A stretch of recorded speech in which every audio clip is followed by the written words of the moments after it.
Tech Today, push events into a running session with channels. Here's something that might surprise you. Right now, there are thousands of applications running on your computer that have absolutely no idea something important just happened, because nobody built a way to tell them. They're just sitting there, waiting, sometimes for seconds or even minutes. That problem, getting real-time information into an active program without breaking it, is exactly what channels solve. Let me explain what's actually happening under the hood, because once you understand this, you'll start seeing it everywhere. Imagine you're sitting in a movie theater. The movie's playing. You're watching. Now, what if something important happens outside, say, there's a fire alarm? How does that information reach you? Does someone pause the movie, tell you, then restart it? Or does someone walk in and quietly tap you on the shoulder? Channels work like that second option. They're a way to push new events directly into a running program without interrupting or restarting what's already happening. Here's the technical part, simplified. When you start an application, your email client, a game, a monitoring dashboard, that program enters what's called a running session. It's active, processing things, responding to your clicks. For years, the only real way to get new information into that session was to ask for it. The program would say, "Is there anything new?" and check. Again and again. Again and again. That's called polling, and it's exhausting for your system. It's like calling a pizza place every 5 minutes asking, "Is my pizza done? Is it done yet?" Channels are the pizza place calling you. The moment something happens, the channel, which is basically a communication pipeline, pushes that event directly into your active session.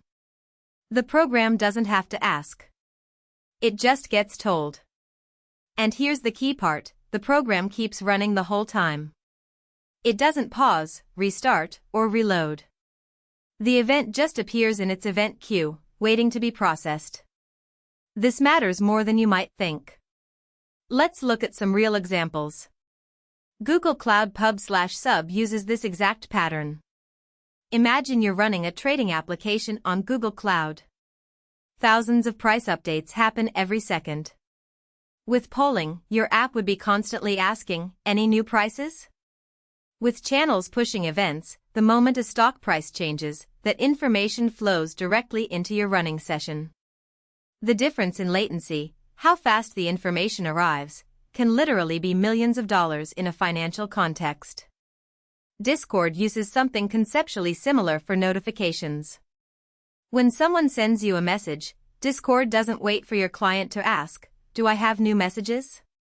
It pushes that notification directly into your running Discord session. You see it instantly.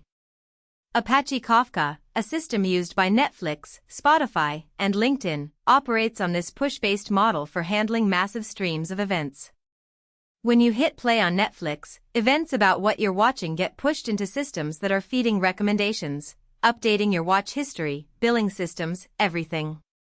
Thousands of events per second, all getting pushed into running sessions across their infrastructure. But here's the part everyone glosses over. Pushing events creates real risks that people don't talk about enough. First, there's the problem of overwhelming a session with too many events at once. If you push thousands of events per second into a program that can only handle hundreds, you get a bottleneck. The session gets buried. The program slows down or crashes. This happened to Twitter's infrastructure multiple times during major events when too many tweets tried to flow into their real-time systems simultaneously.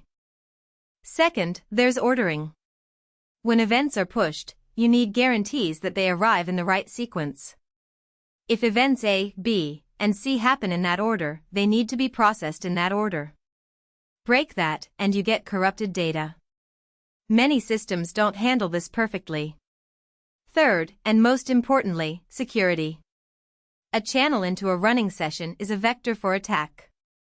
If someone can figure out how to push malicious events into your session, they can affect what your program does.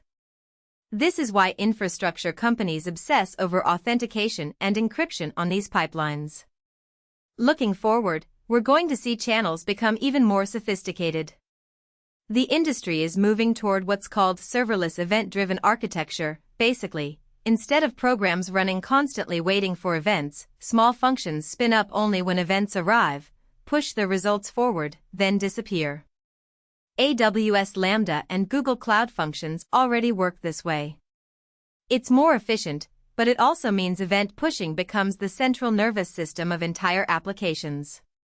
The question you should ask yourself is this: as we move towards systems where everything communicates through pushed events, who controls the channels? Who decides what gets pushed, what gets delayed, or what gets dropped? That's where real power lies. If you want to understand how modern applications actually work underneath all the polish, subscribe to Byte Flash.